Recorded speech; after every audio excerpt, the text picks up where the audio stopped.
Seri 1 Pedang Kayu Harum. Pedang Kayu Harum. Cerita, Ho Ping Hu. Audiobook, novel silat. Bab 6. Terhadap para sutenya, Qiang Tojin memang selalu bersikap keras dan memimpin, selalu tidak segan menegur kalau mereka itu melakukan kekeliruan sehari-hari. Teringatlah dia betapa seringnya dia menegur Lian Qitojin ini yang masih seringkali tampak lemah menghadapi godaan nafsu berahi, seringkali tampak nyata amat tergoda batinnya, kalau bertemu wanita cantik.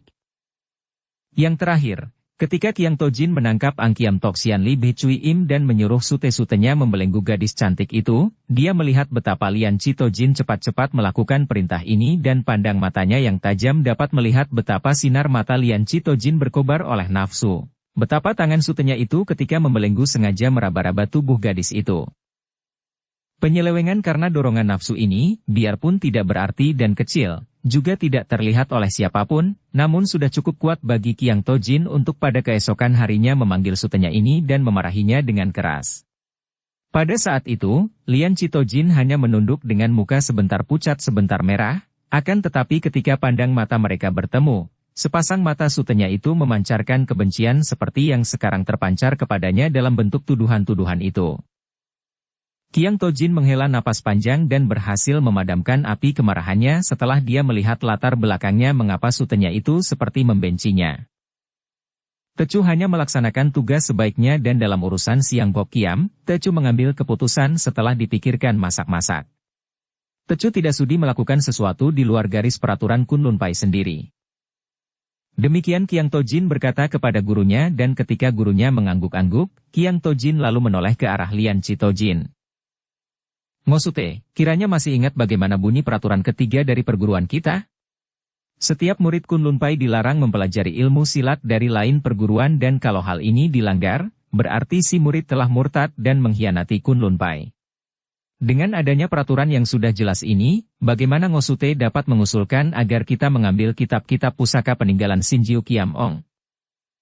Ditegur begini, Lian Qitojin menjadi merah mukanya.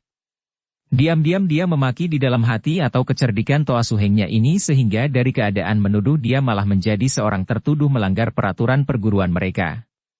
Namun Lian Qitojin cukup cerdik dan dia cepat berkata, Toa Suheng harap jangan menuduh yang bukan-bukan.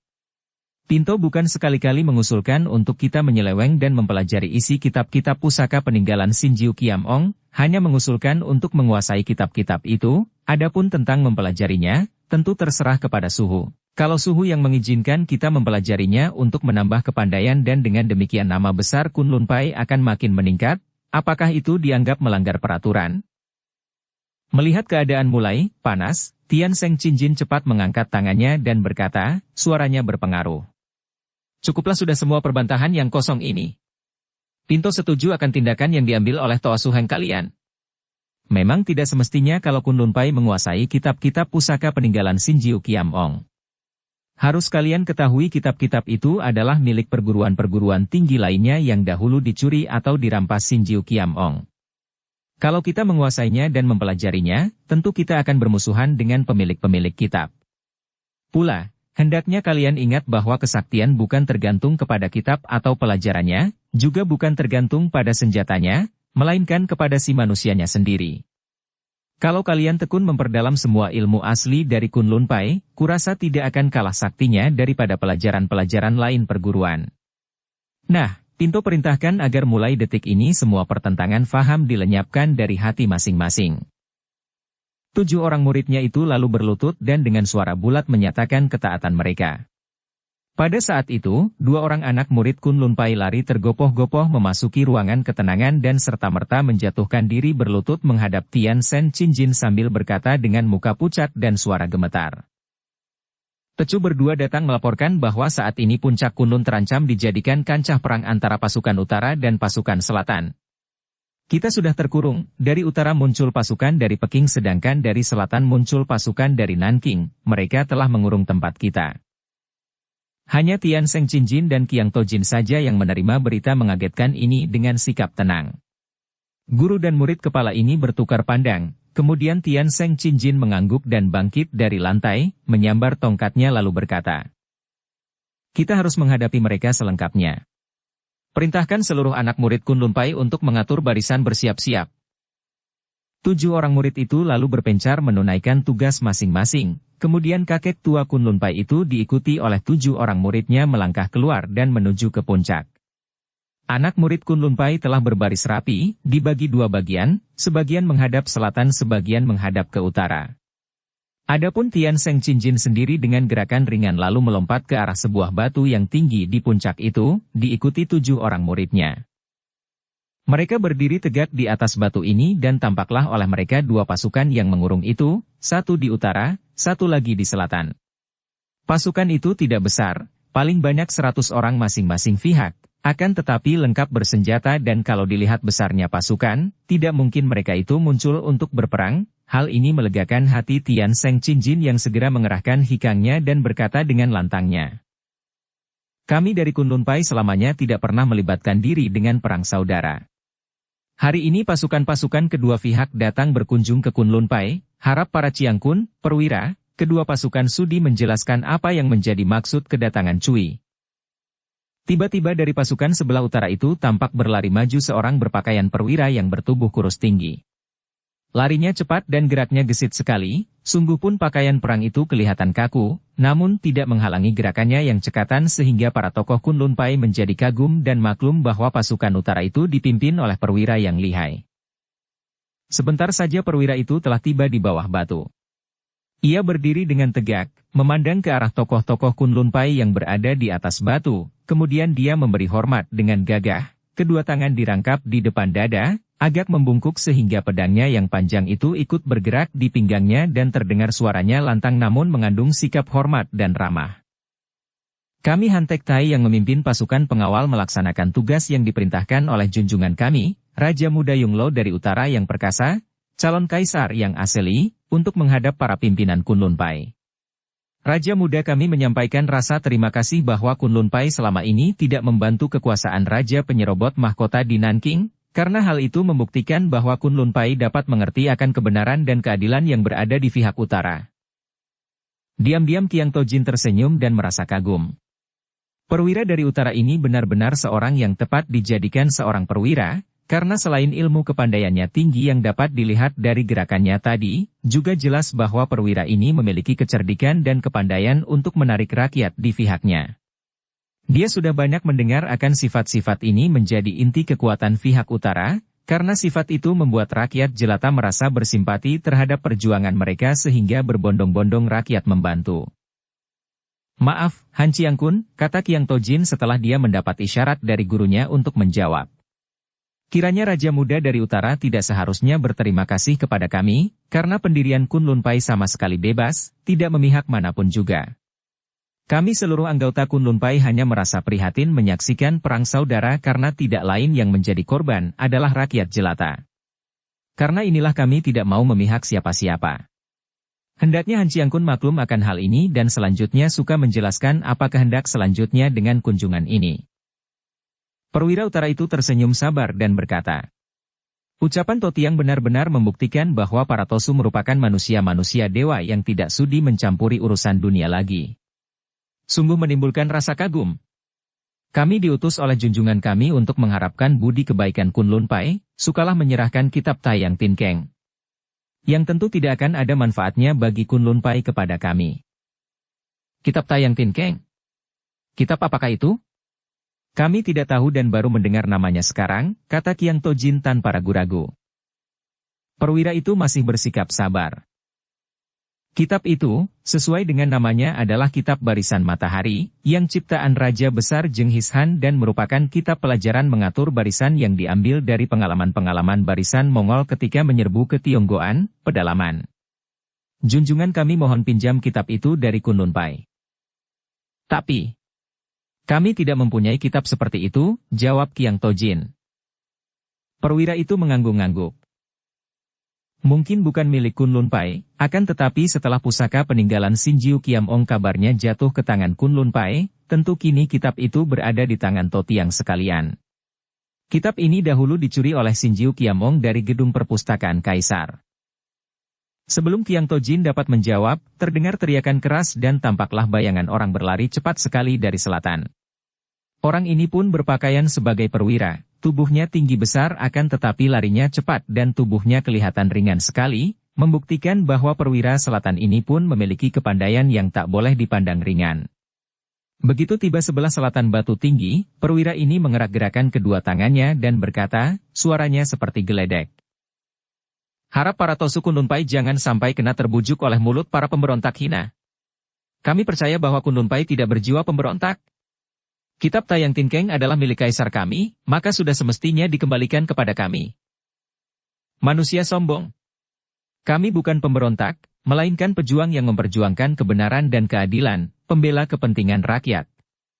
Raja kalian yang merupakan Raja Lalim, penyerobot mahkota, orang muda yang tidak tahu menghormat orang tua. Perwira utara yang bernama Han Tek Tai itu membentak marah. Kau pemberontak laknat. Sudah jelas memberontak terhadap pemerintahan Yang Shah, masih banyak cakap lagi, bentak perwira tinggi besar dari selatan sambil menerjang maju. Dua orang perwira itu tanpa dapat dicegah lagi sudah saling terjang maju dan terjadilah saling serang. Dalam gebrakan pertama, keduanya dengan marah mengirim pukulan dengan tangan dan terdengar suara keras, keduanya terhuyung ke belakang dan baju besi perisai di depan dada mereka ternyata sudah retak-retak. Akan tetapi tubuh mereka rupanya cukup kebal dan kuat sehingga tidak mengalami luka hebat. Kini mereka mencabut pedang masing-masing dan siap untuk bertanding, sedangkan pasukan kedua belah pihak juga sudah berlari-lari untuk saling terjang. Dua bayangan yang gesit sekali melayang turun dari atas batu. Mereka ini adalah Xian Titojin dan Lian Chitojin. Bagaikan burung Garuda yang besar mereka melayang turun, Xian Titojin menghadapi perwira utara sedangkan Sutenya menghadapi perwira selatan. Begitu kedua orang Tosu ini menggerakkan tangannya, pedang kedua orang perwira itu telah dapat mereka rampas sehingga dua orang perwira itu menjadi kaget dan melongo. Jiwie Chiangkun adalah tamu-tamu, mengapa tidak mengindahkan kedaulatan tuan rumah dan hendak membikin kacau Kunlunpai? Qiang Tojin dari atas batu berseru menegur. Han Tek Tai menjura dan berkata, maafkan kami yang terburu nafsu. Apa? Kunlunpai hendak membela pemberontak, bentak perwira tinggi besar dari selatan. Menyaksikan sikap kedua orang perwira yang saling bermusuhan ini, Qian Seng Qinjin menghela napas dan mengelus jenggotnya. Xian Cai, kehendak Tuhan terjadilah. Kembalikan pedang mereka. Lian Chitojin dan Xian Titojin mengembalikan pedang mereka lalu melangkah mundur namun masih bersiap-siap untuk bergerak apabila tamu-tamu yang tak dikehendaki ini membikin kacau lagi. Jiwie Chiangkun dari utara dan selatan, dengarlah baik-baik omongan Pinto. Pinto Tian Seng Qinjin ketua Kunlunpai selama hidup tidak suka berbohong dan apa yang akan Pinto katakan ini hendaknya Jiwie sampaikan kepada junjungan Jiwie masing-masing. Suara Tian Seng Qinjin terdengar jelas sekali biarpun kakek ini bicara perlahan saja. Suaranya penuh dengan wibawa sehingga bukan hanya kedua orang perwira itu yang mendengarnya penuh perhatian, bahkan pasukan kedua pihak yang tadinya sudah bersiap-siap untuk saling hantam, kini tidak berani mengeluarkan suara, memandang kakek itu dan mendengarkan kata-katanya. Tian Seng Qinjin dengan gerakan tenang mengeluarkan sebatang pedang kayu dari balik jubahnya dan mengangkat pedang itu tinggi di atas kepala sambil berkata. Hendaknya Jiwie Chiangkun ketahui bahwa kami sama sekali tidak tahu akan pusaka peninggalan Sinjiu Kiamong, juga tidak tahu menahu tentang kitab Taiyang Tinkeng itu. Satu-satunya benda peninggalan Sinjiu Kiamong yang berada pada kami hanyalah pedang Siang Bo Kiam ini dan kami pun tidak menghendaki pusaka-pusaka yang lainnya. Pedang ini telah berada di wilayah Kunlunpai selama puluhan tahun dan setelah berada di tangan kami, tidak akan kami serahkan kepada siapapun juga. Nah, kiranya sudah jelas keterangan kami, harap Jiwie Chiangkun membawa pulang pasukan masing-masing dan kami melarang pasukan Jiwie bertempur di wilayah kami. Jika larangan yang menjadi hak Kunlunpai ini dilanggar, terpaksa kami turun tangan tanpa memandang bulu, tanpa memihak siapapun juga. Tiba-tiba terdengar suara ketawa seperti kaleng dipukul disusul suara keras. Hahaha, Tosu tua bangka, berikan Siang Bo Kiam kepadaku. Tidak, aku lebih berhak. Berikan kepadaku. Padaku.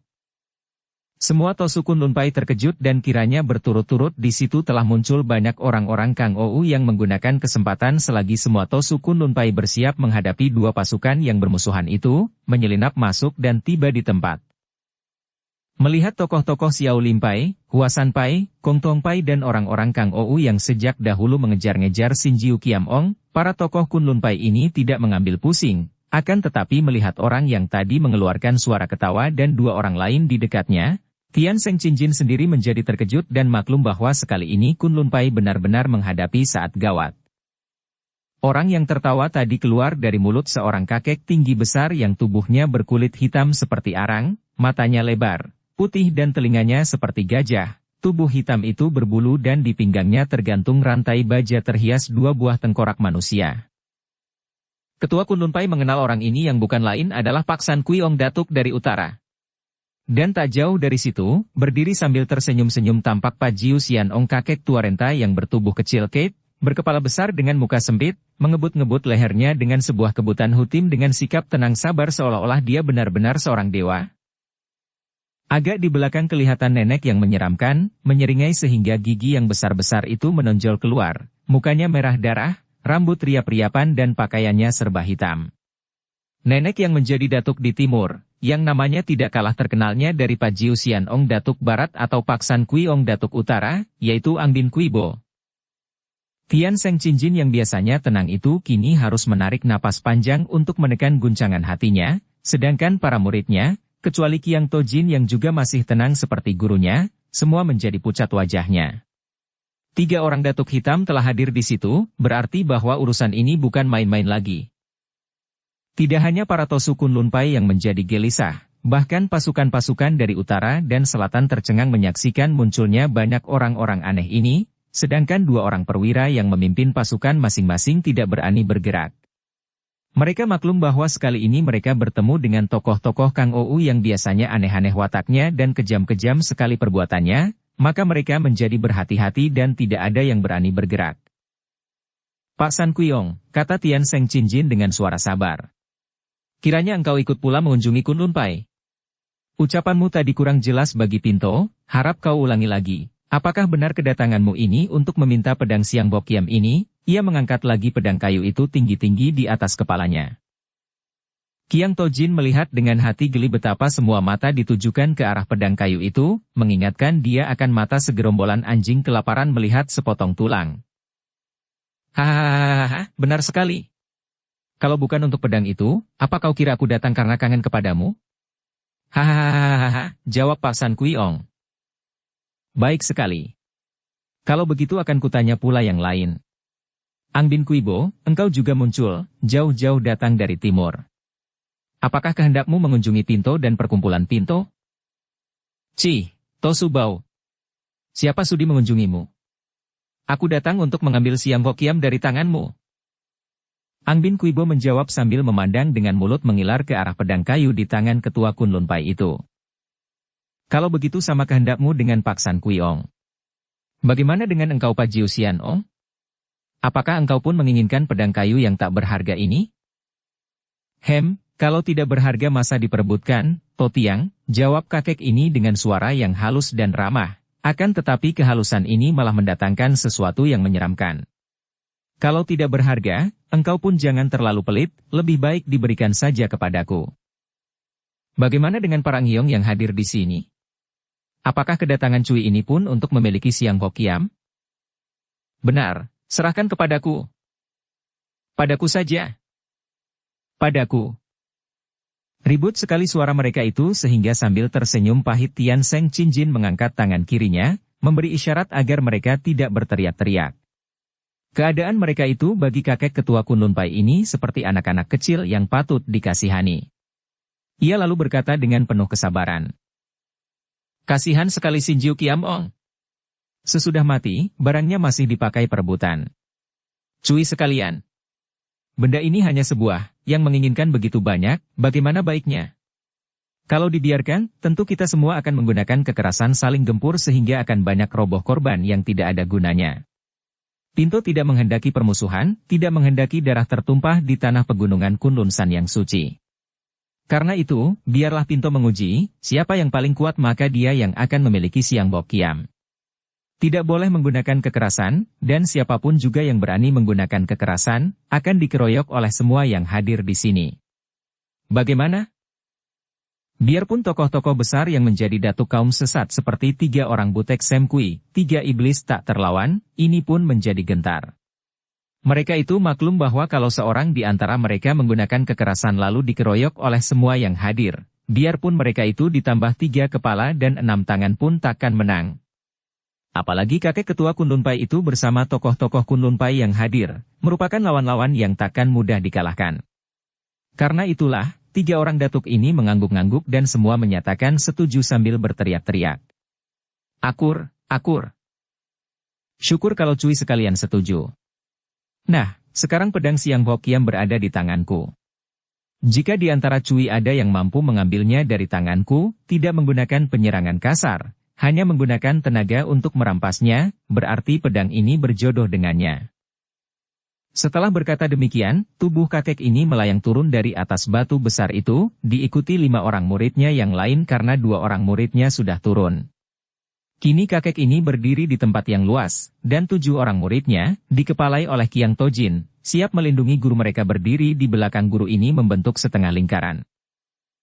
Sikap ini saja sudah memberitahu kepada semua yang hadir bahwa siapa yang hendak menggunakan kecurangan dan untuk memiliki pedang itu menyerang tubuh Tian Seng Qinjin. Tentu 7 orang tokoh Kunlun Pai ini sekaligus turun tangan melindungi guru mereka dan menyerang dia yang bermain curang. Nah, silakan, kata pula Tian Seng Qinjin yang sudah memegang gagang pedang kayu itu erat-erat dengan tangan kanannya, sedangkan tangan kirinya dengan jari terbuka ditempelkan di pusarnya sendiri, sikap yang amat baik untuk mengerahkan sinkang yang disalurkan ke tangan kanan untuk mempertahankan pedang itu. Sebagian besar para tokoh Kangou yang hadir di situ sudah mengenal, atau setidaknya sudah mendengar akan kehebatan kakek yang menjadi ketua Kunlun Pai ini, seorang di antara para Lo Cianpue yang sukar dicari tandingannya di waktu itu. Maka mereka ini menjadi jerih. Maafkan aku. Tiba-tiba Han Chiangkun pemimpin pasukan utara sudah melangkah maju dan pada saat yang sama perwira tinggi besar yang memimpin pasukan selatan juga sudah maju. Akan tetapi mereka ini sama sekali bukan bermaksud mencoba kekuatan Tian Seng Qinjin, karena Han Chiangkun berkata, kalau berhasil merampas pedang kayu ini, apakah akan bisa mendapatkan Taiyang Tin Keng? Kalau bisa, aku pun akan mencoba, kata perwira selatan tak mau kalah. Qiang Tojin mewakili suhunya menjawab. Sudah kami katakan bahwa kami tidak tahu menahu tentang kitab itu. Siapa berhasil merebut pedang menggunakan kekuatan hanya akan memiliki pedang Siang Hokiam ini dan selebihnya kami tidak akan mencampuri urusan lainnya. Kalau begitu, buat apa pedang kayu bagi kami? Perwira selatan berkata kecewa sambil mundur, diturut pula oleh perwira utara yang melihat bahwa tidak akan ada gunanya merampas pedang kayu. Nanti dulu, Tian Seng Qinjin. Tiba-tiba Pak San Kuiong berkata dengan suaranya yang keras. Andai kata aku maju dan berhasil dan merampas pedang Siang Hokiam, pedang itu menjadi milikku? Begitulah yang sudah diputuskan suhu, jawab Qiang Tojin. Dan yang lain-lain tidak boleh merampas dari tanganku? Selama Lo Cianpue berada di sini, kami akan menjamin bahwa tidak akan ada yang mengganggu tanpa berhadapan dengan kami. Tentu saja mereka berhak pula mencoba merampasnya dari tangan Lo Cianpue tanpa menggunakan kekerasan. Sudah diputuskan oleh suhu bahwa tidak boleh dipergunakan kekerasan di wilayah Kunlun Pai. Tentu saja di luar wilayah Kunlun Pai, bukanlah menjadi kewajiban kami lagi untuk mencampuri urusan siapapun juga. Hahaha, cukup adil. Nah, biar ku coba tenagamu, Tian Seng Qinjin. Sambil tertawa-tawa Pak San Kuiong melangkah maju lalu memasang kuda-kuda di depan kakek yang menjadi ketua Kunlun Pai itu. 2 orang datuk hitam yang lain tidaklah sekasar tokoh hitam ini. Mereka, seperti Ambin Kuibo dan Pat Jiu Xianong, lebih cerdik dan lebih hati-hati. Mereka itu tidak dapat mengukur sampai di mana tingkat kepandaian dan sampai di mana kekuatan sinkang ketua Kunlun Pai ini. Sebaliknya, mereka ini sudah tahu sampai di mana kekuatan Pak San Kuiong yang kalau dibandingkan dengan mereka setingkat. Maka mereka itu merasa lebih sip untuk menanti. Mereka baru akan mencoba kalau Pak San Kuiong gagal, atau baru akan berusaha merampas pedang itu dari tangan Datuk Hitam Utara itu andai kata pedang dapat dirampas oleh Pak San Kuiong. Semua orang memandang dengan penuh ketegangan ke arah 2 orang kakek yang kini sudah siap mengadu tenaga untuk memperebutkan pedang kayu itu.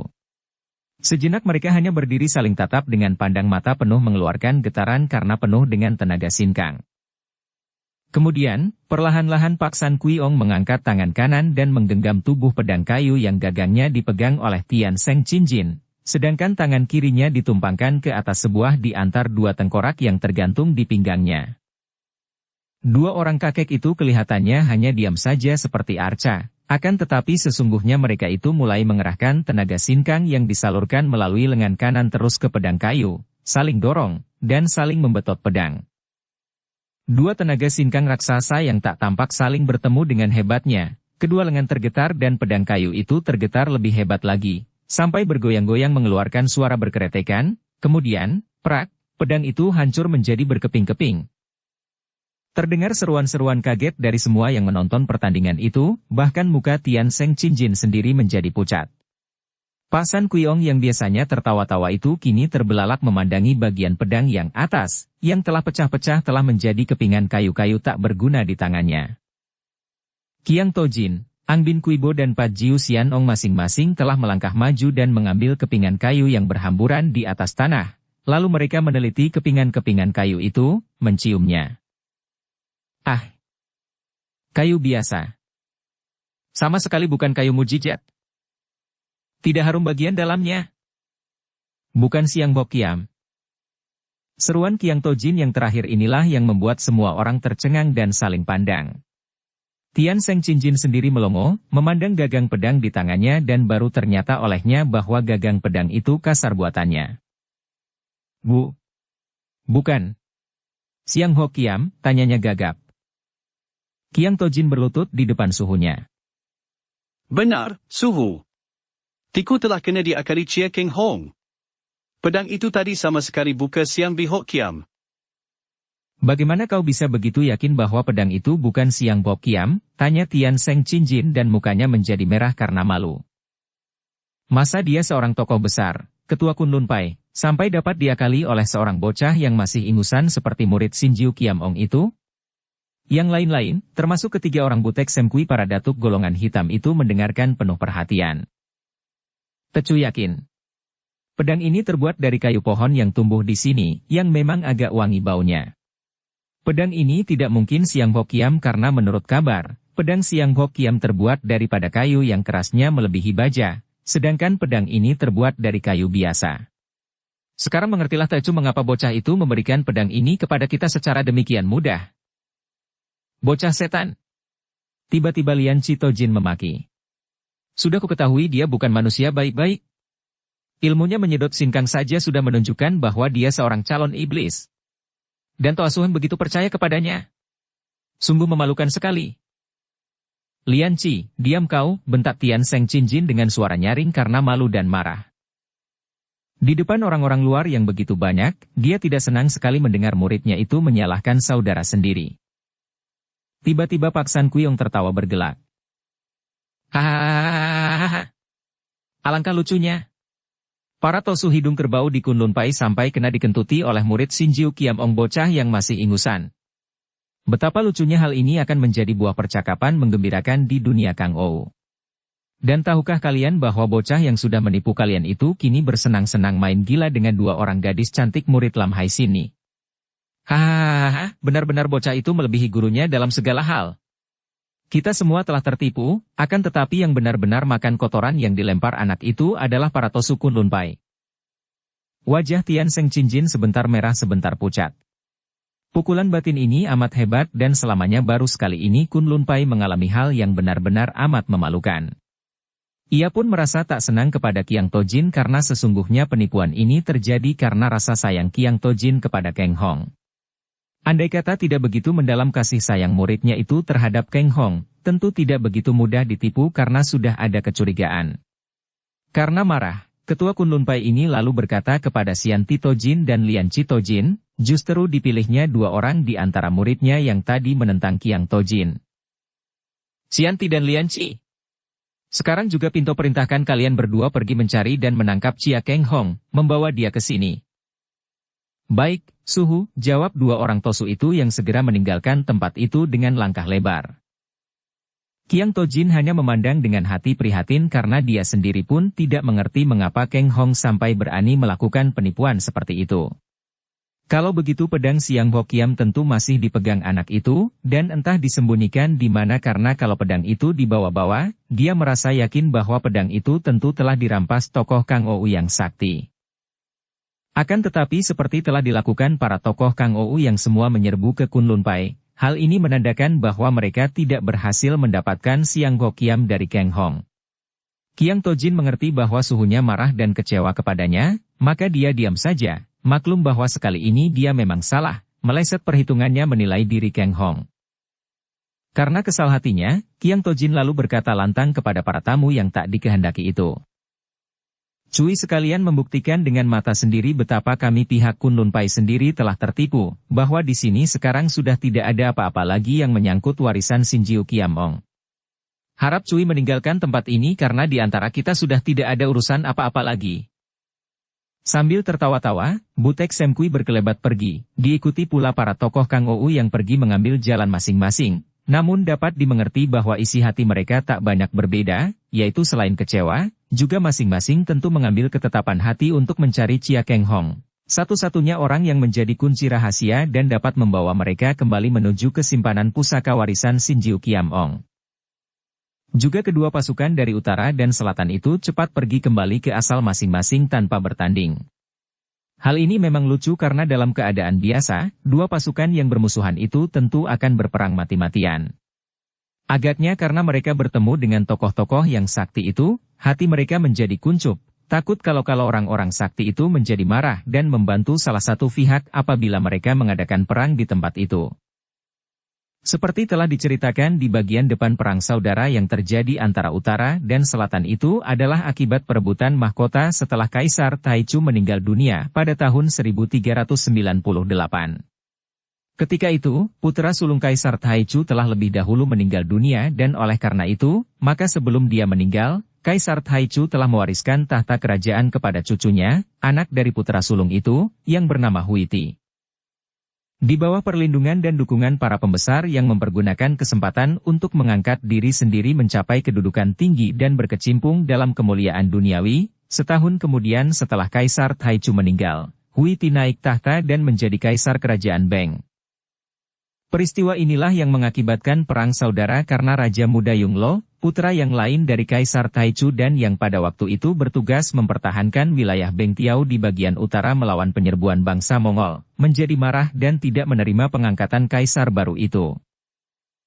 Menurut pendapatnya, tidaklah adil kalau mahkota diwariskan kepada keponakannya itu, dan dia yang sudah banyak berjasa terhadap kerajaan, dia sebagai putra kedua, merasa lebih berhak mewarisi mahkota. Demikianlah, Raja Muda Yunglo yang berkedudukan di Peking ini lalu membawa bala tentara dan menyerbu ke Nanking dan timbullah perang saudara memperebutkan tahta kerajaan Bengtiao. Telah menjadi kenyataan dalam catatan sejarah bahwa setiap kali terjadi perang, apalagi perang saudara sesama bangsa, rakyatlah yang menderita. Yang memperebutkan kekuasaan demi kemuliaan diri sendiri adalah beberapa gelintir orang besar. Akan tetapi yang dijadikan makanan golok dan pedang adalah prajurit-prajurit, anak rakyat jelata. Perang mendatangkan akibat yang lebih buruk lagi, yaitu kekacauan dan kejahatan merajalela, mempergunakan kesempatan selagi pemerintah mencurahkan kekuatan untuk berperang, di mana penjagaan keamanan untuk rakyat menjadi kosong sehingga terjadilah perampokan-perampokan, pembakaran dusun-dusun, penculikan dan pemerkosaan semena-mena. Tidak jarang pula terjadi pasukan-pasukan yang selalu hidup berhadapan dengan maut, yang oleh perang digembleng menjadi manusia-manusia haus darah yang selalu menderita karena tekanan-tekanan batin, karena tekanan-tekanan lahir, berubah menjadi manusia-manusia yang lebih ganas daripada para penjahat. Dengan dalih, berpihak kepada musuh, banyaklah rakyat jelata menjadi korban keganasan mereka, hanya karena mereka itu silau oleh harta dan silau oleh kecantikan wanita. Keadaan yang kacau balau di sepanjang jalan yang dilalui Kang Hong inilah sesungguhnya yang bahkan menolong Kang Hong, membuat para tokoh Kang Ou termasuk dua orang Tosu Kunlun Pai kehilangan jejaknya. Setahun lebih Kang Hong merantau, tujuannya adalah kembali ke Kunlun San karena dia sudah mengambil keputusan untuk memperdalam ilmunya setelah pengalaman-pengalaman pahit yang dia derita. Ia harus memiliki ilmu kepandaian yang tinggi kalau dia tidak menghendaki gangguan-gangguan di masa depan. Akan tetapi, kekacauan yang terjadi di mana-mana membuat dia tersasar dan ada kalanya mengambil jalan memutar, ada kalanya harus kembali lagi kalau terhalang oleh perang yang dahsyat. Pada suatu pagi dia memasuki dusun Ciangcung yang terletak di kaki Gunung Minsan, di lembah Sungai Cialiang. Karena Sungai Cialiang ini mengalirkan airnya ke Sungai Yang Cekiang yang merupakan jalan perhubungan yang terbaik dan tercepat menuju ke pedalaman, maka dusun Ciangcung ini cukup ramai. Tanpa diketahuinya secara tepat, Keng Hong sudah makin dekat dengan Kunlun San yang berada di sebelah barat Gunung Minsan. Makin ke barat, makin berkuranglah perang, karena bala tentara kedua pihak memperebutkan daerah-daerah antara Peking dan Nanking.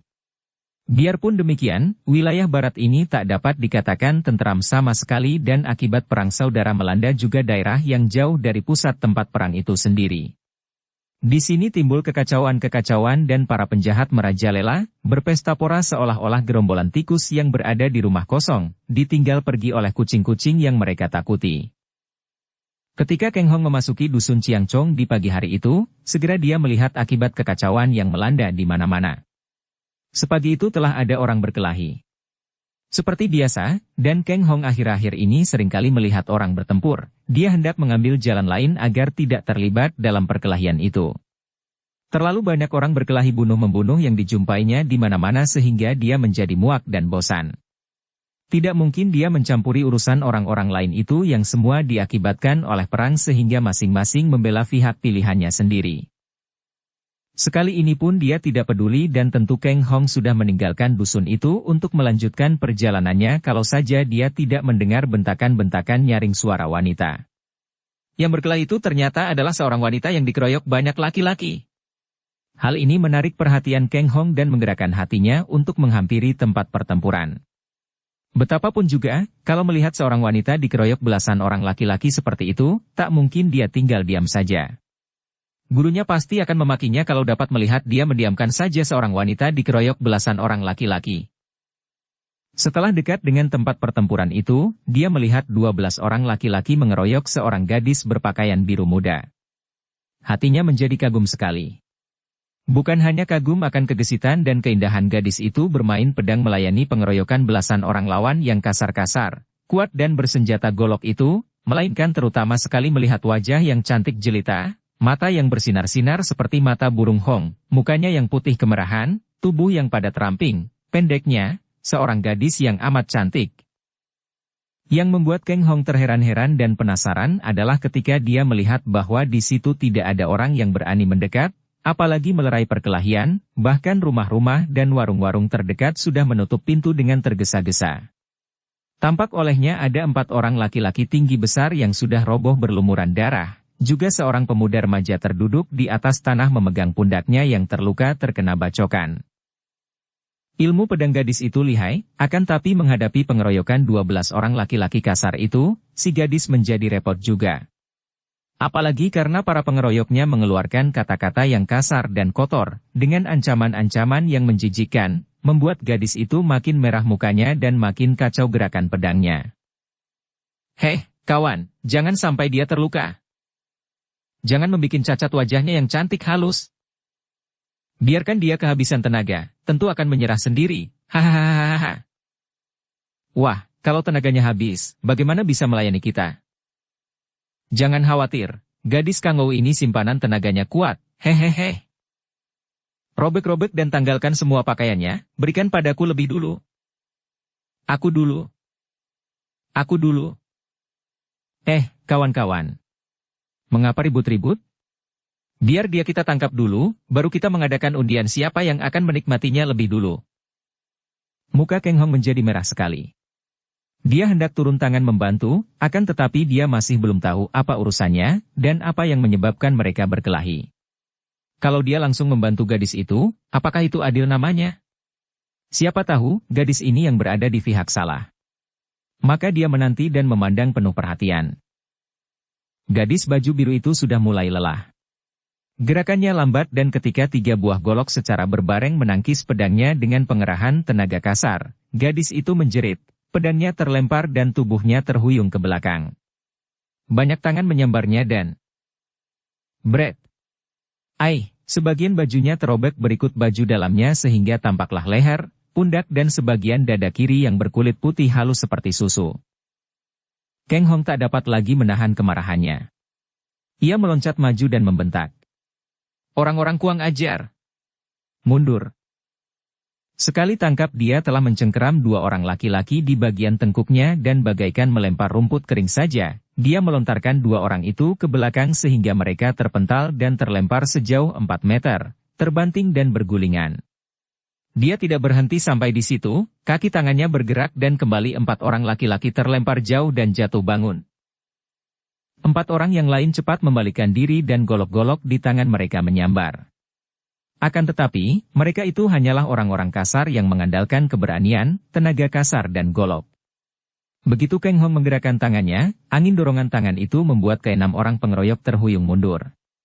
2 orang yang agaknya menjadi pimpinan mereka menjadi penasaran, berseru keras dan menerjang maju lagi dengan golok mereka. Kang Hong mendahului mereka, menyampok keras dan terdengar bunyi, krek-krek, ketika tangan Kang Hong bertemu dengan pergelangan tangan mereka yang menjadi patah tulangnya. Mereka meringis kesakitan dan melompat mundur, tidak berani maju lagi. Masih tidak lekas minggir dari sini? Kang Hong menghardik, pandang matanya tajam menusuk.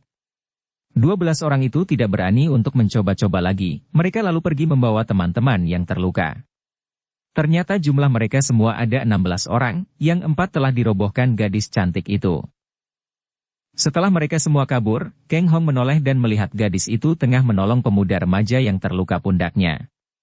Terdengar olehnya suara gadis itu halus. Bagaimana, adikku? Parahkah lukamu? Pemuda remaja itu menggigit bibirnya dan menggeleng kepala. Kurasa tulangnya patah. Cici, lekas haturkan terima kasih.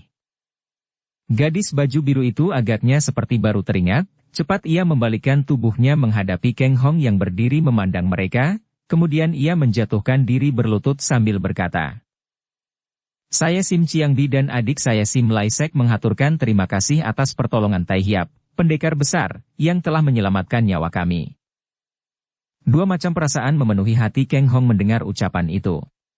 Dia disebut Tai Hiap. Dia merasa bangga dan juga jengah. Tentu gadis ini menganggap dia seorang pendekar yang berilmu tinggi karena dalam segebrakan saja mampu mengusir 12 orang laki-laki kasar tadi. Padahal kalau mempergunakan ilmu silat, tanpa disertai tenaga sinkang yang luar biasa, belum tentu dia menang lihai daripada gadis itu sendiri. Bangga karena mulut yang manis dan mungil itu menyebutnya Tai Hiap, namun jengah dan malu karena dia sendiri merasa amat tidak pantas disebut seorang pendekar besar. Ah! Harap jangan sungkan, bangkitlah, Nona, katanya sambil mengangkat bangun gadis itu. Ketika kedua telapak tangannya menyentuh pundak itu, terasa hawa yang hangat lunak keluar dari daging pangkal lengan yang halus itu dan berdebarlah jantung Kang Hong, apalagi ketika matanya bertemu pada sebagian dada yang telanjang itu. Pandang matanya seperti lekat pada kaki dan lereng bukit dada yang putih halus. Cici.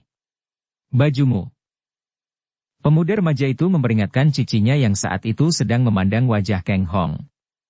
Gadis itu merintih perlahan dan mukanya menjadi merah sekali. Kang Hong cepat membuka jubahnya dan menyelimutkan jubah ini pada tubuh si gadis yang memandangnya dengan sinar mata berterima kasih.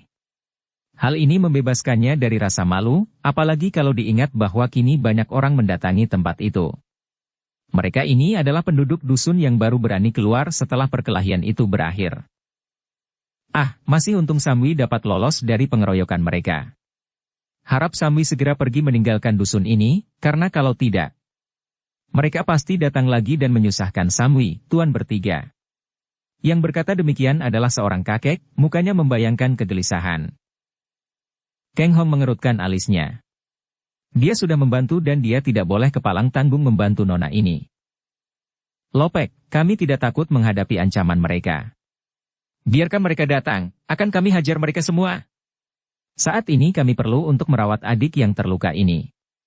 Siapakah di antara Cui, tuan sekalian, yang sudi menolong kami, meminjamkan tempat istirahat dan berobat? Akan tetapi, sekian banyaknya pasang mata hanya memandangnya dengan terbelalak, penuh kekhawatiran dan tak seorang pun menawarkan tempatnya. Kakek itu cepat berkata, Eng Hiong, orang gagah, harap dapat memaklumi keadaan kami. Mereka itu adalah kawanan buaya darat yang tinggal di dusun tak jauh dari sini. Kalau mereka mendengar ada seorang di antara kami berani membantu Samwi, tentu yang membantu itu akan celaka. Pengecut! Tiba-tiba si Melaisek yang terluka pundaknya itu berseru marah. Apakah dikira kami tidak akan membela dia yang menolong kami? Dan kami bersedia membayar sewa kamar dan harga obat. Kang Hong hanya tersenyum dan maklum akan rasa penasaran pemuda remaja itu, yang ternyata tampan seperti cicinya, sepasang matanya lebar dan mukanya membayangkan keberanian. Maaf, Xiao Hyong. Kami percaya akan kegagahan Samui, akan tetapi maukah Samui selamanya tinggal di dusun ini? Apa? Kini gadis cantik itu yang bertanya, matanya terbelalak heran dan Kang Hong terpaksa harus mengalihkan pandangnya karena mata itu amat indahnya sehingga dia khawatir kalau dia akan melongo menikmati keindahan itu. Nona dan Xiao Te, harap Jiwie memaklumi kekhawatiran mereka ini. Lopek ini benar. Memang, selama kita masih berada di sini, penjahat-penjahat itu tidak berani datang mengganggu. Akan tetapi tidak mungkin kita tinggal selamanya di sini dan kalau kita sudah pergi lalu mereka datang mengamuk, membalas dendam kepada penduduk dusun ini, bukankah sama saja artinya dengan kita yang mencelakakan penduduk di sini? Enci dan adik itu tercengang dan mengangguk-angguk. Ah, kalau begitu apa gunanya ada penjaga keamanan? Apa gunanya ada pembesar setempat? Bukankah di sini ada kepala dusun wakil pemerintah? Si Melaisek masih mencoba untuk menyatakan rasa penasarannya. Kakek itu menggeleng kepala dan menghela napas panjang. Xiao Hyong, hal begini saja masa Eng Hyong masih belum tahu? Semenjak saya masih kanak-kanak sampai sekarang sudah kakek-kakek, mana ada jaminan keamanan dan keselamatan bagi rakyat jelata? Memang selalu ada penjaga keamanan, ada pembesar setempat. Akan tetapi kenyataan pahit yang menyedihkan namun tak dapat disangkal adalah bahwa penjaga keamanan di sini hanya namanya saja penjaga keamanan, namun pada kenyataannya adalah pengacau keamanan. Mereka hanya menjadi pelindung-pelindung bayaran, dan mempergunakan kekuasaan untuk kesenangan sendiri. Adapun pembesar hanya namanya saja besar, akan tetapi jiwanya kecil dan lalim. Sudahlah, harap Samui memaklumi keadaan kami rakyat kecil yang melarat dan tidak menambah beban kami yang sudah berat. Mari kita keluar dari dusun ini, biarlah saya mencarikan tempat istirahat untuk Jiwie, kata Kang Hong dan tanpa menanti lagi dia lalu membungkuk dan memondong tubuh si Melaisek yang terluka. Pemuda remaja ini sudah amat lemah, bukan hanya oleh lukanya di pundak yang mematahkan tulangnya, namun juga karena lemas kehilangan banyak darah. Di luar dusun, dalam hutan sebelah barat terdapat sebuah kuil yang kosong. Kiranya Samui dapat beristirahat di sana. Samui dapat membawa bekal obat dan bahan makanan, kata pula si kakek yang sesungguhnya menaruh rasa kagum dan simpati kepada 3 orang muda yang telah berani menentang para buaya darat yang semenjak dahulu merupakan gangguan di dusun itu. Setelah Chiang Bi, gadis itu, membeli obat-obat dan bahan makanan, berangkatlah mereka bertiga keluar dari dusun memasuki hutan sebelah barat dan benar saja di tengah hutan itu mereka menemukan sebuah kuil tua yang kosong. Akan tetapi lumayan untuk tempat berteduh dan mengaso. Kang Hong lalu merebahkan tubuh Laisek di atas lantai yang telah dibersihkan oleh Chiang Bi. Kemudian dia membantu gadis itu menggodok obat dan merawat Laisek. Setelah pemuda remaja minum obat, makan bubur dan tertidur nyenyak, Chiang Bi dan Kang Hong duduk di ruang luar kuil, di atas batu-batu halus yang agaknya dahulu dipakai untuk bersamadi para pendeta penghuni kuil. Sampai lama mereka berdiam diri dan setiap kali mereka bertemu pandang, gadis itu menundukkan mukanya dan bibir yang merah dan segar selalu itu tersenyum malu-malu. Tai Hiap. Ah, jangan menyebut aku Tai Hiap, Nona. Aku seorang biasa saja yang kebetulan dapat membantumu. Namaku Kang Hong, Chia Kang Hong. Tapi, kepandaianmu sungguh amat luar biasa, Tai Hiap. Sungguh membuat hatiku kagum. Kepandaianmu bermain pedang pun hebat, Nona. Tidak bisa aku yang bodoh dibandingkan denganmu. Engkau masih muda sudah amat pandai bermain pedang, gerakanmu cekatan dan ringan, permainan pedangmu indah sekali seperti seorang bidadari menari dan kau. Kau cantik jelita sekali, Nona. Gadis itu cepat menengok dan menatap wajah Kang Hong. Akan tetapi ia tidak melihat pandang mata kurang ajar, hanya melihat sinar kekaguman yang jujur terpancar keluar dari sepasang mata yang tajam itu sehingga ia tidak jadi marah, bahkan lalu menunduk dengan muka merah, bibirnya tersenyum, matanya mengerling dan jantungnya berdenyut, penuh kegembiraan. Wanita manakah di dunia ini yang takkan menjadi dek-dikduk hatinya kalau menerima pujian-pujian yang begitu jujur dari seorang pemuda yang amat gagah perkasa dan tampan pula? Sejenak mereka diam tak berkata-kata. Keadaan ini tidak mengganggu Keng Hong yang menikmati pemandangan indah di depannya, rambut yang hitam mulus dan halus panjang terurai itu, wajah yang cantik sekali sepasang mata seperti mata burung hong, hidung kecil mancung yang cupingnya dapat bergerak-gerak sedikit di waktu merasa malu dan merah, mulut yang indah bentuknya dengan sepasang bibir yang seolah-olah dicat merah, merah semeringah dan lalu segar, sepasang pipinya kemerahan seperti buah tomat setengah matang, dagu kecil meruncing, yang kalau digerakkan menimbulkan lesung pipit di atasnya. Tubuh yang ramping padat dan biarpun kini tertutup jubah Keng Hong yang terlalu besar, masih tak dapat menyembunyikan bentuknya yang menggerahkan. Biarpun mereka tak berkata-kata, Keng Hong tidak merasa kesepian. Akan tetapi gadis yang maklum betapa sepasang mata orang yang dikaguminya itu memandangnya penuh kekaguman, menjadi tak tenang dan akhirnya ia berkata lirih. Ciap Tahiap, betapa aku akan dapat membalas budimu yang amat besar. Biarlah aku dan adikku akan selalu berdoa untuk kebahagiaanmu. Ih, Nona, mengapa begini sungkan? Lupakan saja apa yang telah kulakukan semua karena itu tak lain hanyalah pelaksanaan kewajiban seorang manusia yang harum membantu manusia lain yang sedang tertimpa kemalangan. Engkau gagah dan bijaksana, Tai Hiap. Gadis itu memandang dan sejenak pandang mata mereka saling melekat. Keng Hong dapat menangkap sinar kemesraan memancar dari pandang mata di balik bulu mata lentik itu, akan tetapi hanya sebentar karena gadis itu sudah cepat-cepat menundukkan mukanya kembali. Tiba-tiba terdengar teriakan dari sebelah dalam kuil.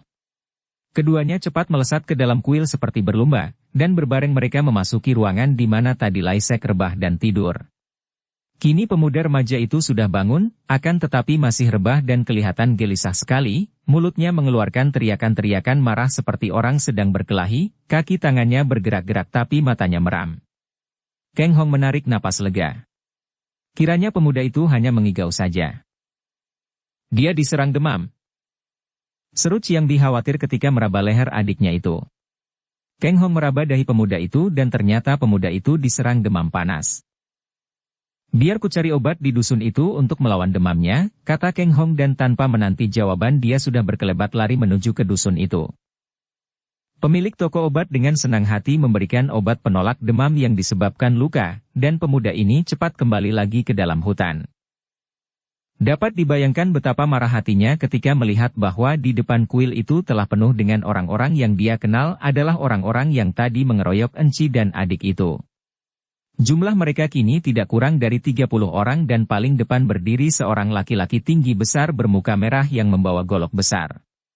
Laki-laki tinggi ini sedang bicara dengan Chiang Bi, menuding-nudingkan goloknya ke arah gadis itu yang bersikap tenang dengan pedang di tangan, siap untuk melayani pengeroyokan. Keng Hong mempercepat larinya dan dengan gerakan indah dia meloncati kepala mereka yang mengurung, langsung turun di dekat Chiang Bi. Gadis ini berseri wajahnya melihat datangnya penolongnya.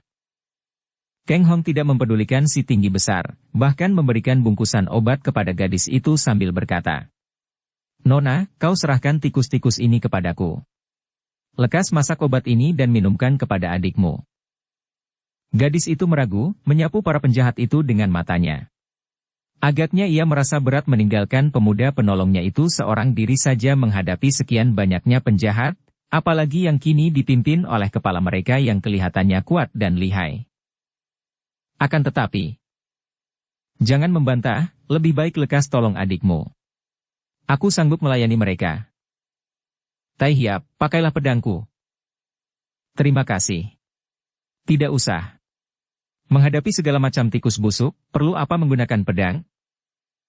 Sejenak gadis itu memandangnya, memandang dengan sinar mata mesra seperti tadi. Akan tetapi kini lebih lama lebih jelas sehingga Keng Hong lah yang lebih dulu menundukkan muka karena tak tahan menghadapi pemandangan yang mengguncang perasaannya ini. Gadis itu lalu berlari masuk membawa obat dan pedangnya, sedangkan Keng Hong lalu menghadapi kepala penjahat sambil berkata, Kalian ini mau apakah? Puluhan orang laki-laki tinggi besar mendesak dan mengganggu seorang gadis muda dan adiknya yang sedang sakit, sungguh perbuatan yang amat gagah. Kepala penjahat itu usianya kurang lebih 40 tahun, tubuhnya membayangkan tenaga yang amat kuat dan goloknya amat besar dan kuat, sikapnya menyeramkan. Mukanya merah seperti wajah Kuan Hong pahlawan di zaman Semkok, dengan kumis dan jenggotnya hitam lebat, sepasang matanya yang lebar itu kemerahan. Dengan gerakan goloknya dia menudingkan ke arah Kang Hong dan suaranya serak ketika bertanya kepada anak buahnya. Inilah pemuda usilan itu? Benar dia, tuaku, kata seorang di antara mereka yang tadi dihajar Kang Hong. Kepala penjahat itu kembali memandang Kang Hong penuh perhatian, seolah-olah tidak dapat percaya bahwa pemuda itu usianya paling banyak 19 tahun ini mampu merobohkan 12 orangnya. Siapa namamu? Bentaknya, sikapnya sombong dan memandang rendah. Namaku Chia Kang Hong. Kamu orang Hua Sanpai juga. Pertanyaan ini menyadarkan Kang Hong bahwa Enci dan adik itu tentulah murid Hua Sanpai. Pantas saja ilmu pedangnya demikian indah. Ia menggeleng kepala dan menjawab. Aku bukan dari partai mana-mana, aku seorang yang kebetulan lewat dan tidak tahan melihat belasan laki-laki tinggi besar mengeroyok seorang wanita. Mengapa kalian tidak insyaf akan perbuatan pengecut dan memalukan itu, bahkan kini datang lagi mengganggu? Lebih baik kalian sadar dan pergi saja, karena perbuatan kalian ini hanya akan membuat kalian tercela dan ditertawai orang gagah sedunia. Bocah sombong. Bocah usilan. Kami mempunyai urusan sendiri dengan orang Hua Sanpai, ada sangkut pautnya apa denganmu? Engkau sudah bosan hidup. Kepala penjahat itu sudah menerjang dengan goloknya dan terdengar suara mendesing ketika golok itu menyambar ke arah kepala Kang Hong.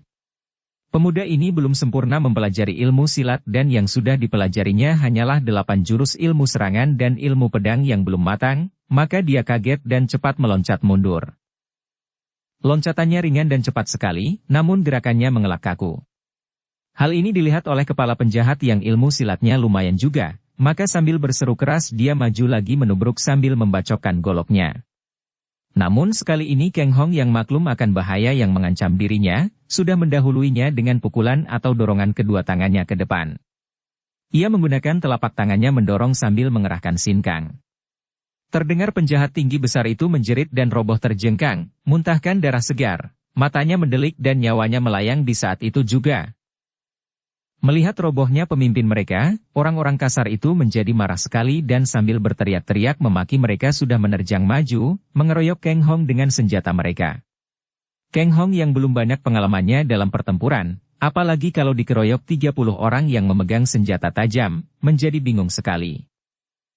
Akan tetapi untung baginya bahwa gemblengan mendiang gurunya ditekankan kepada sinkang dan ginkang sehingga tubuhnya yang mengelak dan meloncat ke sana-sini itu jauh lebih cepat daripada gerakan para pengeroyoknya sehingga mereka menjadi bingung karena bagi mereka, tubuh pemuda itu seperti lenyap dan berkelebatan seolah-olah pemuda itu telah berubah menjadi sesosok bayangan yang sukar diserang. Melihat betapa dengan mudah dan leluasa dia dapat bergerak di antara pengeroyoknya yang menurut pandangannya bergerak sangat lambat itu, timbul kegembiraan di hati Kang Hong. Baru sekarang dia mengerti mengapa suhunya dahulu menekankan latihan sinkang dan ginkang.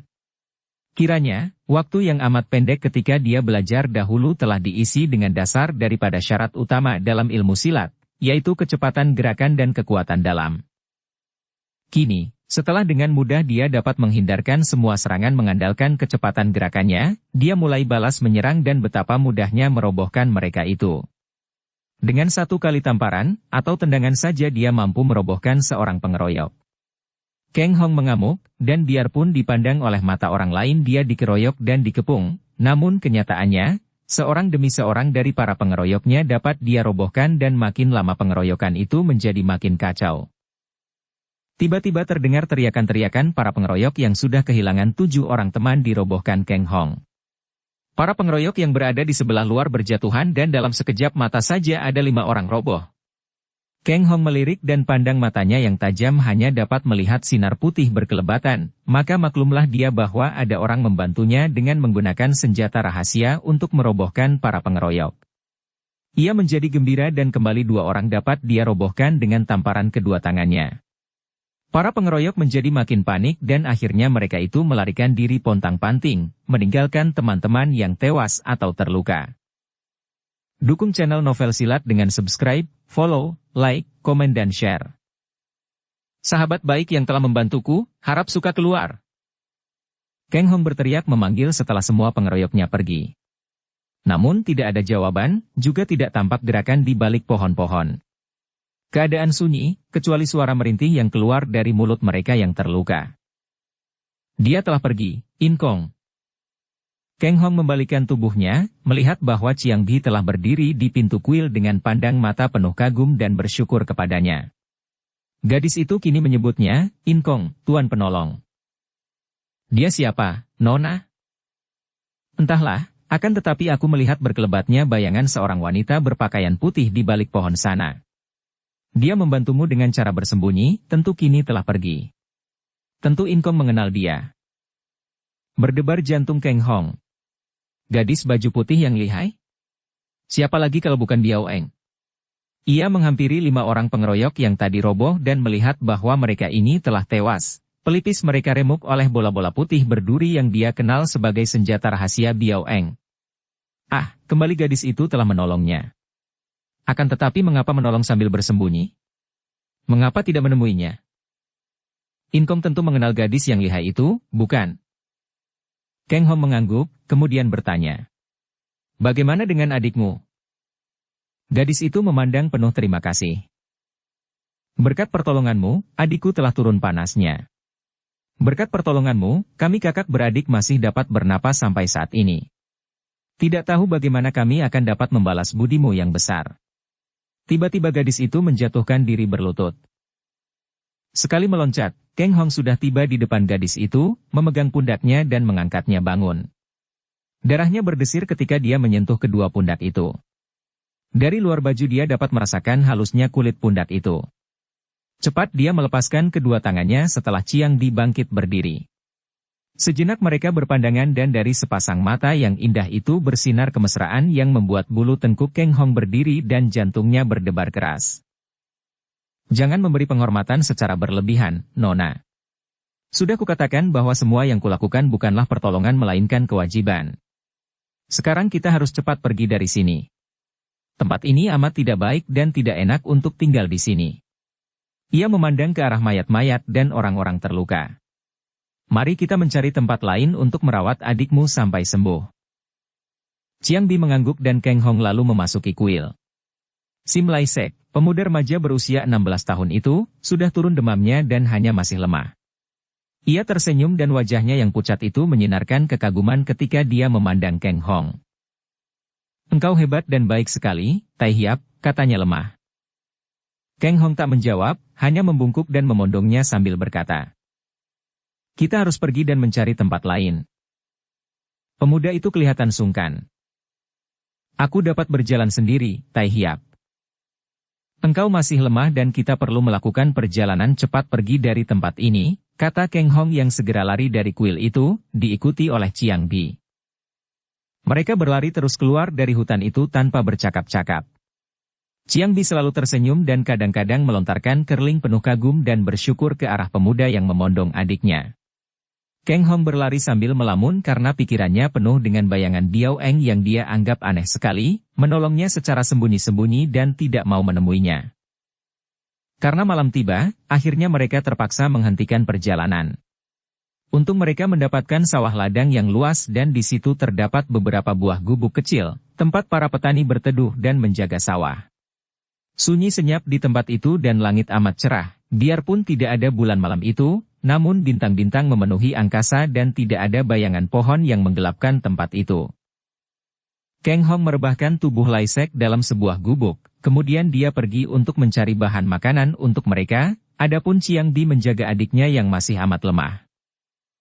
Cici, dia baik sekali, kata pemuda remaja itu kepada kakaknya setelah bayangan Kang Hong lenyap di telan cuaca yang suram. Gadis itu mengangguk, termenung sampai lama kemudian terdengar bisikan adiknya. Dia lihai sekali. Murid siapakah dia, Cici? Dari golongan mana? Gadis itu menggeleng kepala dan menarik napas panjang. Seluruh perasaannya terselimut bayangan Kang Hong, rongga dada dan kepalanya penuh oleh pemuda penolongnya yang amat menarik hatinya itu. Aku tidak tahu, kami belum sampai bicara tentang itu. Mengapa begitu, Cici? Kita telah ditolongnya, dibebaskannya dari ancaman maut sampai 2 kali, bahkan dia terus menjaga dan merawatku. Kita harus tahu siapa dia, bagaimana keadaannya dan dari golongan mana. Betapapun juga, budi sebesar ini harus kita balas kelak. Bahkan kita harus melaporkan kepada Suhu agar Hua Sanpai kelak dapat membalas budinya. Sudahlah, kau ngaso Lai Sek. Kulihat dia itu tidak begitu suka untuk diingatkan akan budinya. Tetapi, kau harus bertanya tentang gurunya, partainya. Gadis itu menutup mulut adiknya dengan telapak tangannya yang halus. Akan kulakukan itu, sekarang minumlah obat ini lebih dulu. Chiang Bi telah membuat api unggun dan memanaskan obat dalam tempat obat dari tanah yang tadi dibawanya, obat dan tempatnya yang didapat oleh Keng Hong sebelum para penjahat tadi datang menyerbu. Lai Sek terpaksa minum obat yang pahit itu dan rasa pahit melenyapkan nafsu bicaranya dan dia mulai memejamkan matanya. Tubuhnya masih letih sehingga sebentar saja dia tertidur pulas. Keng Hong datang membawa beberapa buah bakpao panas dan seguci besar terisi air teh yang dibelinya dari dusun tak jauh dari sawah itu. Ia menawarkannya kepada Chiang Bi dan mereka lalu makan minum tanpa bicara, menyisihkan bagian Lai Sek agar dapat dimakan pemuda itu kalau sudah bangun. Kemudian keduanya duduk dekat api unggun. Syukur kalau adikmu telah sembuh, Nona. Keng Hong berkata untuk memecahkan kesunyian yang mencekam sambil memandang wajah jelita itu yang disinari cahaya api unggun kemerahan. Berkat pertolonganmu, In Kong. Harap kau jangan menyebutku In Kong atau Tai Hiap. Namaku Chia Keng Hong dan sebut saja kakak kepadaku karena tentu aku lebih tua darimu. Usiaku sudah hampir 19 tahun. Kau juga harap jangan menyebut Nona. Namaku Sim Chiang Bi dan usiaku 18 tahun, tuako. Keng Hong tersenyum. Baiklah, Bimoy, adik Bi. Dan jangan menyebut-nyebut lagi tentang pertolongan, kau membuat aku menjadi malu saja. Aku hanya mengatakan yang sebenarnya, tuako. Engkau telah menolong kami Enci dan adik, bolehkah aku mengetahui, dari perguruan manakah engkau? Ilmu kepandaianmu hebat sekali. Gadis itu memandang kagum, kekaguman yang setulusnya dan yang terbayang sepenuhnya pada pandang mata yang tajam itu, pada wajah yang jelita itu. Keng Hong menarik napas panjang. Ia kini sudah cukup kenyang dalam pengalaman pahit apabila orang mengetahui akan dirinya, mengetahui bahwa dia adalah murid Sinjiu Kiam Ong Si Chun Hong, dan terutama sekali, mengetahui bahwa dia pewaris pedang Siang Po Kiam yang oleh seluruh orang Kang Ou diperebutkan karena mereka itu mengira bahwa pedang itulah kunci tempat penyimpanan pusaka-pusaka peninggalan gurunya. Karena itu, kini mendengar pernyataan gadis jelita ini, dia enggan untuk memperkenalkan perguruannya. Ah, aku bukan dari perguruan mana-mana, Bimoy dan sebaiknya aku tidak membawa nama guruku yang sudah meninggal dunia. Riwayatku tidak menarik, aku seorang sebatang kara, rumah pun tidak punya. Lebih baik mendengar riwayatmu, Bimoy, kalau kau tidak berkeberatan. Mengapa engkau dan adikmu bermusuhan dengan mereka itu? Di mana tempat tinggalmu dan hendak kemana kalian pergi? Tuako, engkau terlalu merendahkan diri. Seorang dengan kepandaian seperti engkau ini tentu datang dari perguruan yang tinggi dan ternama, atau setidaknya tentu murid seorang yang amat sakti. Akan tetapi kalau engkau hendak merahasiakannya, aku pun tidak berani memaksa. Tentang aku. Ah, aku dan adikku hanya murid-murid kecil dari Hua Sanpai. Keng Hong teringat akan dua orang tokoh Hua Sanpai seperti yang dituturkan oleh gurunya, yaitu yang bernama Cho Akiu dan Cho Abu, dua orang kakek bersaudara yang amat terkenal dan di dunia Kang Au dijuluki Huasan Siang Sin Kiam, sepasang pedang sakti dari Huasan. Juga dia teringat akan cerita gurunya akan pengalaman-pengalaman gurunya dimusuhi oleh kaum Hua Sanpai, yaitu karena gurunya dahulu pernah mencuri ramuan obat dan pedang pusaka dari Hua Sanpai. Bahkan kemudian terdapat seorang murid wanita Hua Sanpai yang tergila-gila kepada Sinjiu Kiam Ong dan melarikan diri bersama pendekar yang nakal itu. Teringat akan penuturan gurunya, mau tidak mau Keng Hong tersenyum lebar. Kenapa engkau tertawa, tuako? Ah, tidak apa-apa, Bimoy. Hanya aku girang bahwa aku telah bertemu dengan murid Hua Sanpai yang telah lama ku dengar nama besarnya. Pantas saja ilmu pedangmu amat indah dan hebat. Ih, apanya yang hebat? Gadis itu memandang penuh kekaguman dan sama sekali tidak menyembunyikan rasa tertarik pada sinar matanya yang bening. Engkau lihai luar biasa, engkau baik budi dan manis bahasa, Engkau pandai merendahkan diri dan sekarang ternyata engkau pandai pula memuji-muji orang untuk menyenangkan hatinya. Wah, yang pandai memuji-muji ini aku atau engkau? Kang Hong tertawa. Melihat pemuda ini tertawa dan memperlihatkan deretan gigi yang putih dan kuat, gadis itu pun tertawa sambil berkata, "Kita sama-sama pandai memuji orang. Akan tetapi salahkah itu? Memuji orang berarti menyenangkan hati orang, dan aku ingin menyenangkan hatimu, tuaku, sungguh pun hal itu merupakan balas budi yang tak ada artinya." "Sudahlah, Bimoy. Lebih baik kau ceritakan mengapa kau dan adikmu dimusuhi mereka itu." Gadis itu menarik napas panjang. Semua adalah salahku, gara-gara akulah maka terjadi permusuhan itu," katanya, kemudian ia bercerita.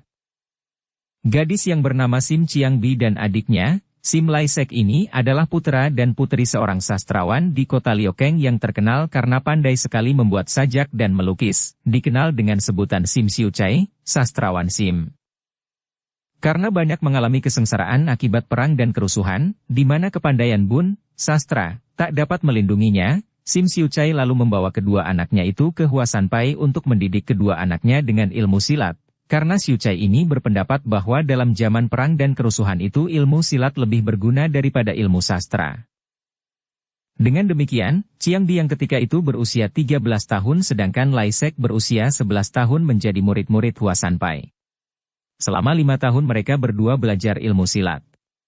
Setelah pimpinan Hua Sanpai merasa bahwa mereka sudah memiliki kepandaian cukup untuk menjaga diri, apalagi mengingat bahwa Chiang Bi sudah menjadi seorang gadis dewasa berusia 18 tahun dan sudah sepatutnya berada di rumah orang tua sendiri untuk kemudian berumah tangga, dua orang anak murid Hua Sanpai ini disuruh pulang ke tempat tinggal mereka. Ketika mereka berdua melakukan perjalanan sampai di dusun Chiang Chong, kecantikan wajah Chiang Bi menimbulkan urusan besar. Di sebuah dusun lain yang tak jauh dari Chiang Chong tinggal seorang kepala kampung yang menjadi raja kecil di dusun itu, bahkan kekuasaan dan pengaruhnya sampai menjalar ke dusun-dusun lain di dekatnya, termasuk Chiang Chong karena kepala-kepala kampung lain dusun tidak ada yang berani menentangnya.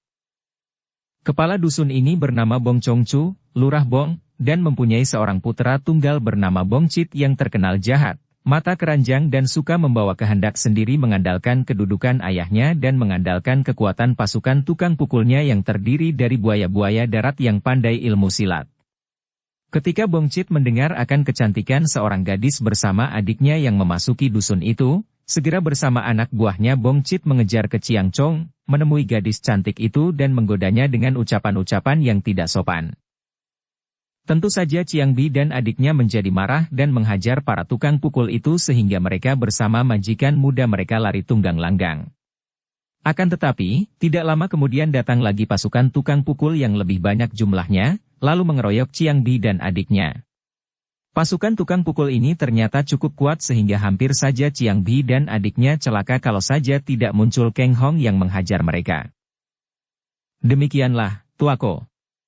Sungguh aku merasa malu sekali bahwa biarpun ayah telah mengirim aku dan adikku belajar selama 5 tahun di Hua Sanpai, ternyata baru pertama kali bertemu dengan penjahat saja sudah hampir celaka. Masih baik nasibku dapat bertemu dengan seorang pendekar gagah perkasa seperti engkau. Kalau saja kepandaianku setinggi kepandaianmu, tentu akan kucari jahanam Bong Chit itu dan kulenyapkan dari dunia. Manusia macam dia itu merupakan ancaman bagi keselamatan gadis-gadis di kampung sekeliling tempat itu. Kang Hong mengangguk-angguk. Aku tidak dapat terlalu menyalahkan dia. Apa maksudmu? Siapa orangnya yang takkan tergila-gila melihat engkau, Bimoy? Engkau terlalu cantik jelita dan manis, membuat hati pria menjadi jungkir balik.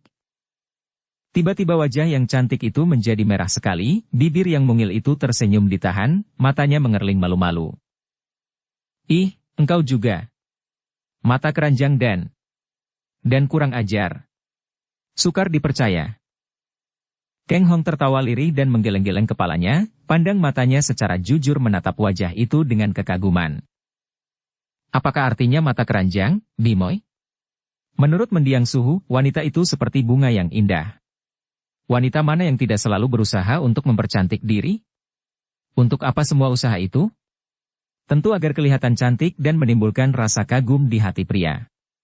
Dan sudah menjadi hak setiap orang pria untuk mengagumi kecantikan wanita. Semua pria tentu saja suka melihat kecantikan wanita, kecuali mereka yang munafik. Kalau ada wanita cantik pura-pura menundukkan muka padahal matanya mengerling. Di lahirnya pura-pura tidak suka akan tetapi diam-diam merindukannya. Semua pria suka akan wanita cantik, sedikitnya suka memandang dengan kagum seperti orang mengagumi setangkai bunga yang cantik dan indah. Semua wanita suka untuk dikagumi pandang mata pria, biarpun banyak yang berpura-pura marah dan membenci. Padahal di sudut hatinya, wanita mana yang tidak suka dipandang dengan kagum? Tentang kurang ajar, harap jangan keliru sangka, Bimoy. Pria yang mana saja boleh memandang kagum akan kecantikan wanita yang mana saja. Akan tetapi kalau melakukan perbuatan yang lebih daripada ini, yaitu ingin mengganggu dengan perbuatan, barulah jahat dan tidak baik. Seperti juga setiap orang boleh mengagumi setangkai bunga, akan tetapi untuk berlancang tangan untuk memetiknya adalah perbuatan tidak benar karena bunga itu tentu ada yang memilikinya. Kalau aku menyatakan dengan sejujurnya apa yang terpikir olehku, itu bukan kurang ajar namanya, Bimoy. Aku memandangmu dengan kagum karena memang hatiku kagum akan kecantikanmu. Aku menyatakannya dengan mulut bahwa engkau cantik jelita dan manis, bukan berarti kurang ajar. Makin merah wajah Chiang Bi dan gadis itu menunduk.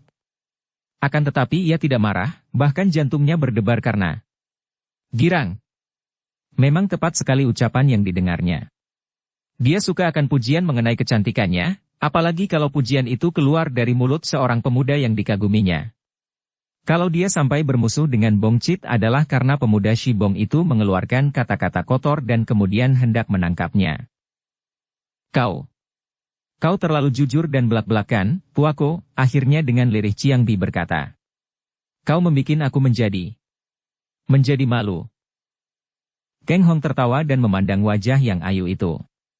Sinar merah api unggun membuat bentuk wajah itu menjadi gemilang dan tampak jelas garis-garisnya, seperti garis-garis daun bunga mawar dengan lekuk lengkungnya yang tak lebih tak kurang, tepat dan cocok, serasi pada tempatnya, membuat mata tidak bosannya memandang dan mengaguminya. Salah siapakah, Bimoy? Salahkah mata ini kalau melihat wajah yang cantik dan indah, sedap dipandang tak membosankan? Ataukah pemilik wajah itu sendiri yang salah mengapa wajahnya cantik?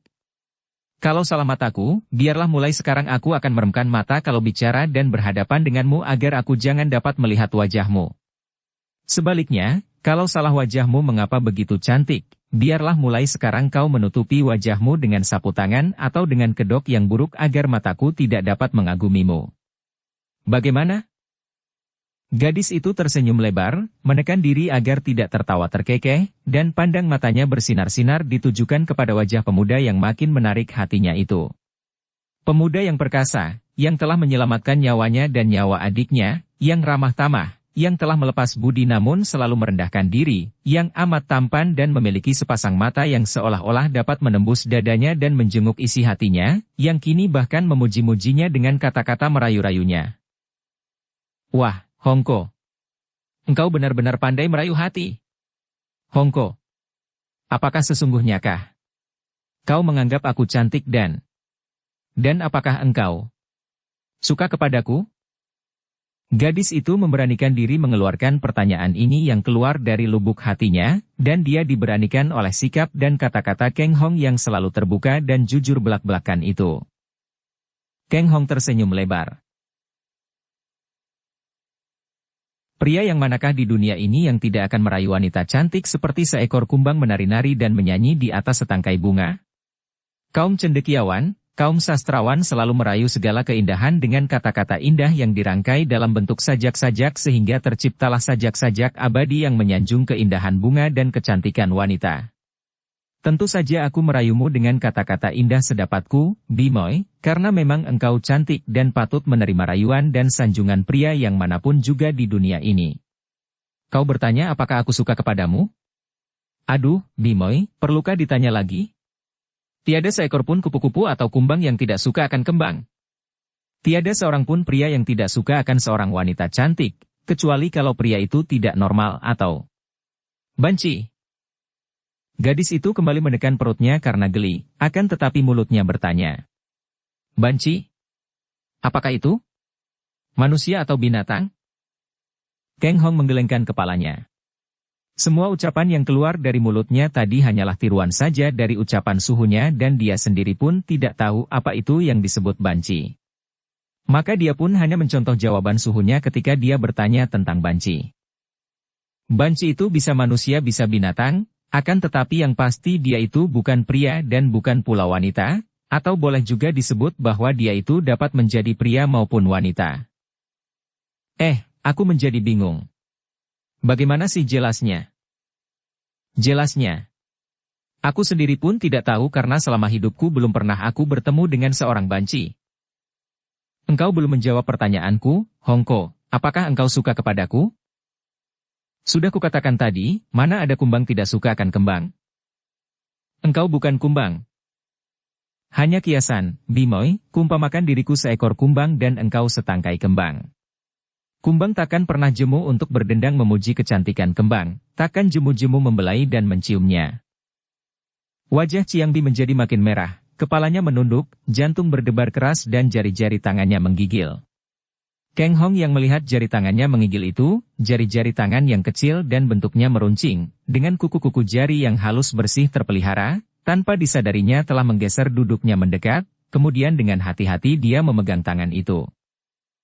Tanganmu gemetar, Moi. Dan agak dingin. Mengapa?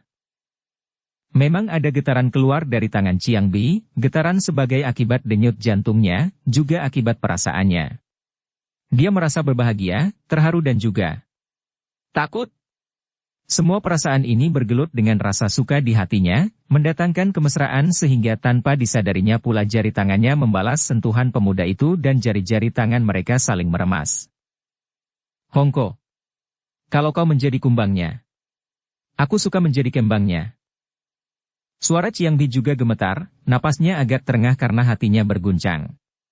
Kang Hong tersenyum girang, lalu dengan tangan kirinya ia meraba dagu yang halus itu, mengangkat muka cantik itu sehingga mereka berpandangan dan dia bertanya. Bimoy, cintakah engkau kepadaku? Pertanyaan yang langsung seperti tusukan sebatang pedang yang meruncing. Suhunya dahulu selalu menceritakan segala pengalamannya di waktu muda diselingi nasihat-nasihat tentang wanita. Nasihat yang dia masih ingat dan kini dia praktikkan terhadap Ciangbi adalah begini. Jangan sekali-kali memaksa wanita untuk melayani cintamu dan jangan sekali-kali jatuh cinta karena sekali jatuh, engkau akan terikat dan kesengsaraan akan timbul. Lebih baik tanya terus terang apakah wanita itu mencintaimu dan jangan menolak cinta kasih wanita, kalau engkau tertarik kepadanya tentu saja. Nasihat inilah yang teringat oleh Kang Hong ketika dia secara tiba-tiba mengajukan pertanyaan yang langsung itu kepada Ciangbi. Tentu saja gadis itu menjadi malu sekali untuk menjawab. Namun karena hati Ciangbi sudah terpikat, baik oleh ketampanan wajah, kelihayan, maupun budi bahasa pemuda itu, ia makin menunduk dan menjawab lirih seperti bisikan. Dengan seluruh jiwa ragaku, Koko. Tangan mereka makin erat saling meremas dan terdengar Kang Hong berkata, juga secara belak-belakan.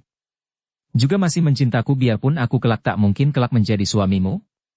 Terang apakah wanita itu mencintaimu dan jangan menolak cinta kasih wanita, kalau engkau tertarik kepadanya tentu saja.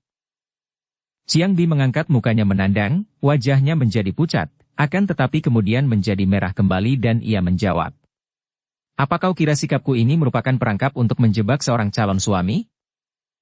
Kang Hong tertawa, menarik lengan gadis itu yang dengan lemas menurut saja sehingga rebah dalam pelukan pemuda yang amat dikaguminya itu. Kang Hong sebetulnya adalah seorang pemuda yang baru berusia 18 tahun masih hijau dan belum ada pengalaman sama sekali mengenai pergaulan dengan wanita. Akan tetapi, sebagai murid Sinjiu Kiamong Si Chun Hong, seorang jagoan besar, bukan hanya mengenai ilmu silat akan tetapi juga mengenai ilmu menjatuhkan hati wanita, sedikit banyak Kang Hong ketularan penyakit itu. Seringkali suhunya bercerita tentang petualangan-petualangan cintanya di masa muda, bahkan memberinya nasihat-nasihat tentang wanita, mengajarkan teknik-teknik merayu wanita, sehingga biarpun pada dasarnya Kang Hong tidak berbakat, namun watak suhunya menular dan dia menjadi seorang pemuda yang lebih berani menghadapi wanita daripada pemuda-pemuda lain sebaya dengannya. Apalagi setelah dia berjumpa dengan Angkiam Toksian Li Bi Cui Im dan remajanya gugur oleh wanita cantik itu, pengalaman ini menambah keberaniannya menghadapi Ciangbi. Hanya ada satu hal yang menguntungkan bagi batin Kang Hong, yaitu bahwa dia amat taat kepada pesan-pesan suhunya sehingga betapapun terpupuk dan bangkit selera dan nafsunya untuk berdekatan dan berkasihan dengan wanita, namun seperti suhunya, memaksa wanita merupakan pantangan mutlak baginya. Kalau ada wanita suka kepadanya, dia akan melayaninya. Akan tetapi betapapun cantik seorang wanita dan betapapun tertarik hatinya, kalau wanita itu tidak suka kepadanya, dia tidak akan menyentuh seujung rambutnya. Ketaatan ini menguntungkan Kang Hong sendiri dan para wanita, karena andai kata tidak, tentu dia akan tersesat menjadi seorang jaihuaket, penjahat pemetik bunga, yang berbahaya sekali. Mendengar jawaban gadis itu, Kang Hong tertawa, merangkul lehernya dan menundukkan muka. Mereka berciuman dan biarpun keduanya belum berpengalaman dalam bermesraan, namun karena didorong hati yang mencinta, mereka berciuman mesra. Hongko. Chiang Bi merintih. Tubuhnya menggetar, semua bulu di tubuhnya meremang ketika kedua lengannya merayap seperti ular melingkari leher pemuda perkasa yang menjatuhkan hatinya itu. Bimoy, engkau jelita sekali. Kang Hong juga berbisik di dekat telinga gadis itu dan kembali mereka berdekapan dan berciuman mesra. Cinta adalah perasaan yang dimiliki oleh setiap makhluk di dunia, setiap makhluk yang hidup wajar sesuai dengan kodrat dan kekuasaan alam. Cinta bukan merupakan sesuatu yang kotor dan bukan merupakan hal yang tak patut dibicarakan. Sebaliknya daripada itu, cinta antara pria dan wanita adalah hal yang amat wajar, merupakan anugerah dari Tuhan, merupakan dorongan alamiah yang tak dapat dibantah, bahkan tak dapat dihindarkan dan tak dapat dibuang karena cinta ini pula yang membuat manusia masih berlangsung ada di dunia ini, berkembang biak dan mencipta generasi demi generasi.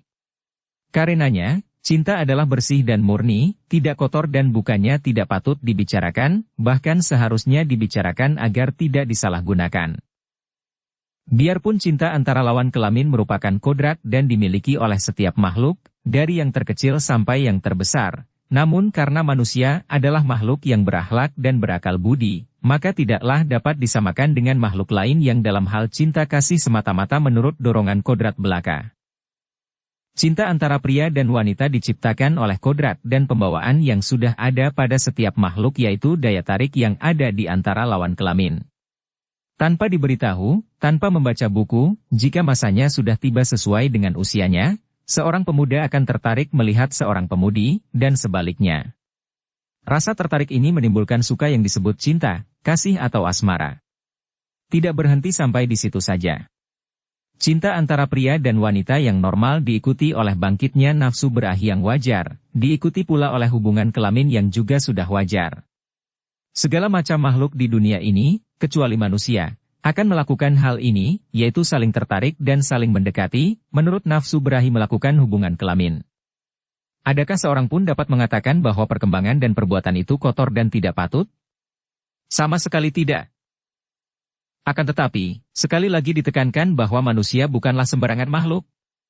Tanpa berunding lebih dulu, manusia seluruh dunia ini telah membangun dan mendirikan mercusuar di antara segala makhluk yang disebut peradaban yang melahirkan perikemanusiaan. Perikemanusiaan inilah yang melahirkan hukum-hukum yang dibuat oleh manusia sendiri, disesuaikan dengan rasa, dengan kebiasaan, dan dengan kepercayaan golongan masing-masing. Lahir pula hukum-hukum susila yang melarang pria dan wanita melakukan hubungan kelamin di luar pengesahan hukum. Terciptalah istilah-istilah dan sebutan bagi perbuatan-perbuatan yang melanggar garis yang ditentukan ini, misalnya perzinahan, perkosaan dan lain-lain.